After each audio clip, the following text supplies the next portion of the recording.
Welcome into the Film Buffa podcast, sweat towel version. Yes, every summer in the Crescent Plumbing Supply warehouse, or really anywhere, I got this trustworthy towel around my neck because this leaks like a broken faucet, just all over the place. So, summer days, especially July and August, sweat towel time.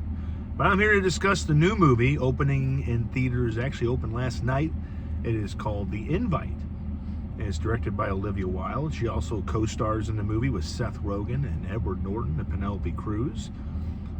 Before we can make all kinds of puns with the title, is The Invite worth The Invite? We'll get into that.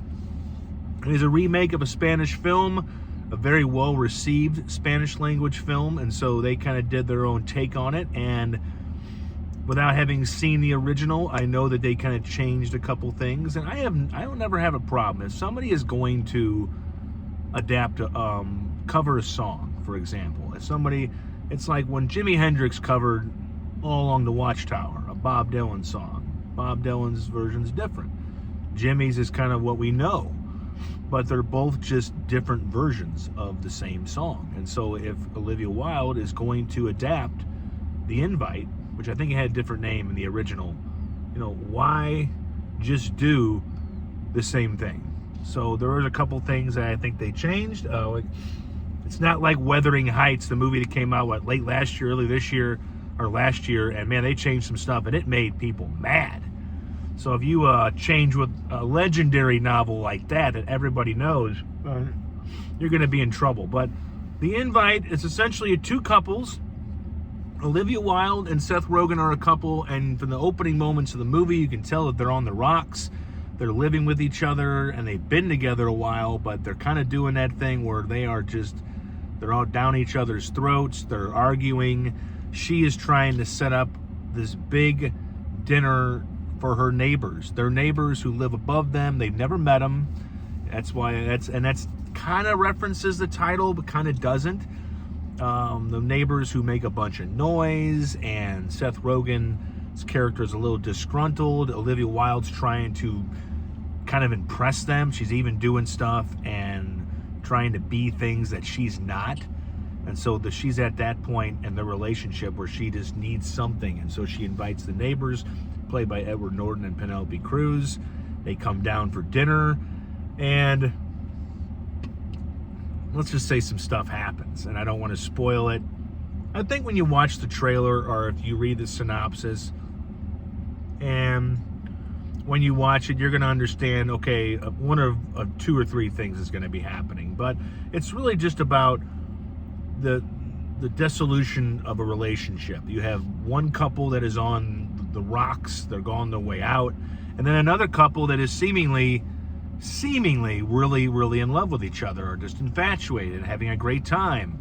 And so when those two couples kind of collide for a dinner, and the movie's about an hour and 46 minutes, and I will tell you, it is talky. There are not, it's one setting. It feels like a stage play because the apartment is the one place the whole movie takes place. It doesn't really, the opening scene is Seth Rogen riding his bike home, pathetically riding this very small kid's bike home. This is a guy who is just he's not happy, and she's not happy, and they're trying to kickstart or try to maybe save or salvage or bury the relationship by inviting these two strangers over to where you don't know what's going to happen. And you invite people over to your house, that maybe you don't know, you only know a little bit about. It's a challenge for you because you are getting to kind of present yourself to somebody new. And are you going to present yourself as somebody else, or are you going to present who you are? And I think that's a very good question that this movie kind of dives into. It has some comedy moments for the people that are preaching this as a comedy. Yeah, there's some comedic moments, partially a comedy, kind of a drama, kind of, a very sometimes hard to watch, because if you're divorced, or if you have had a relationship, slowly dissolve, or if you've been any of that, this movie's going to kind of rub you the wrong way, hit you in certain spots, rip off band-aids and wounds, and kind of possibly stir things up. So It doesn't shy away from that. Again, the whole is a very, very talky screenplay, very, very wordy movie where it's just these characters are constantly going at each other. You know, Rogen's characters got a little bit of a beef with Edward Norton's character, who is called Hawk, and Penelope Cruz, free spirit that she plays, is kind of someone that Olivia Wilde's character is a little bit infatuated with, and maybe kind of wants to be more like. And so all these four personalities just clash. And I will tell you that the acting's great. And I think, you know, Norton doesn't work a lot, so when he comes out to play, it's going to be a juicy role, and it's a good role for him. It brings out some of his old habits, some new stuff. Penelope's always great.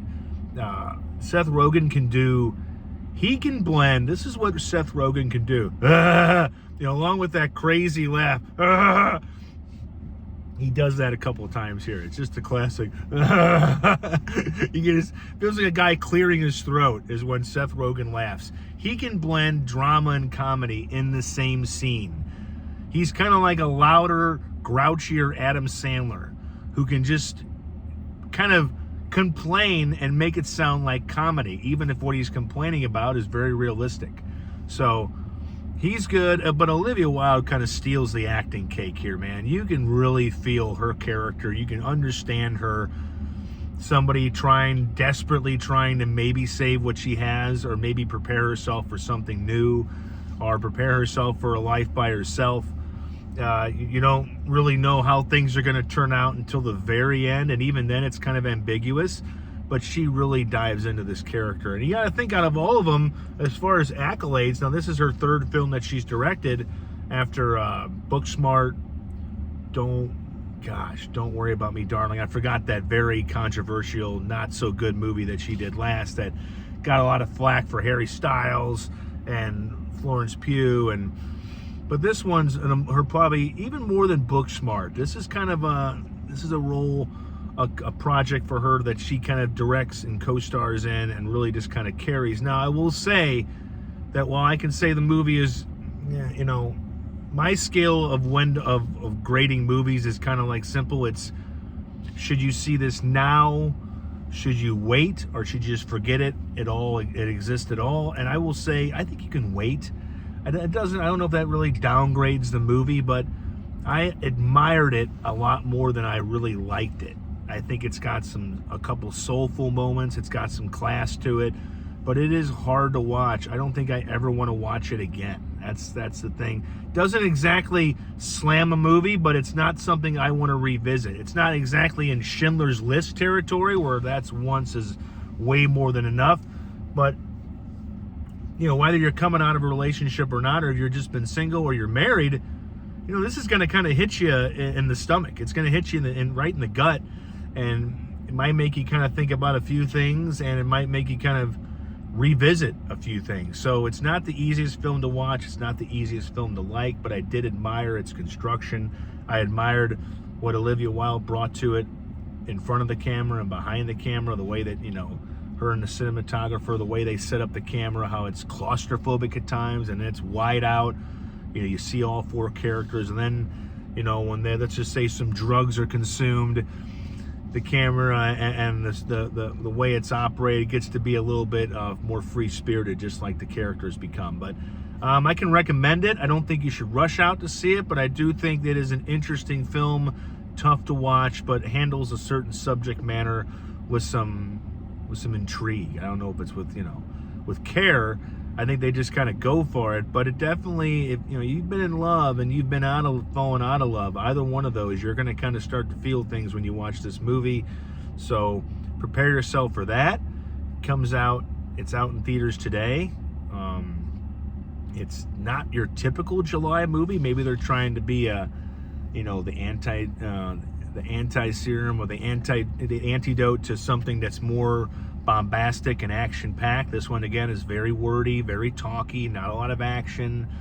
You know, when a plate is dropped or when somebody screams, that's the action you're going to get.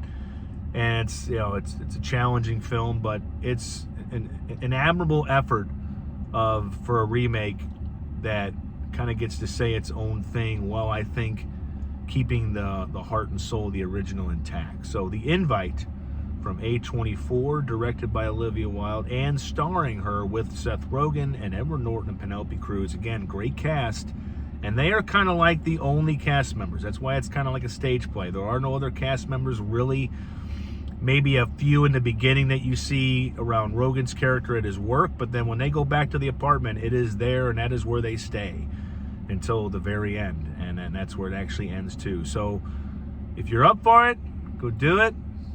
This would not be a first date movie. I'm just going to tell you that right now. It wouldn't be a second date or a third date. Don't take your date to see this movie unless you're really confident in your relationship. It's tough because unless you have never been with anybody and your date has never been with anybody, something is going to ring a bell here, and it's probably going to maybe bring out some good conversations, maybe bring out some, who knows.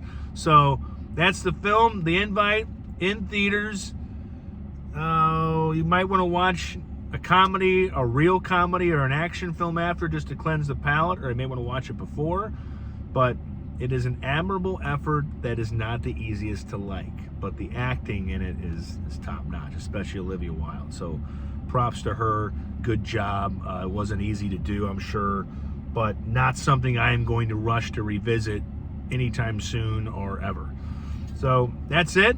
I'm going to get back into the warehouse where I can, get this dry, get myself dry. If you hear the air going, I couldn't do this with no air because it would just be like every other sentence would be like, and this, invite myself to some air conditioning. I mean, that'd be the whole podcast. So I spared you that, and you're welcome. There's nobody wants to see. Is there any other podcasts out there where it's just like not the running man, it's the sweating man? Watch this guy sweat his ass off for 10 to 15 minutes while he discusses movies. No thanks.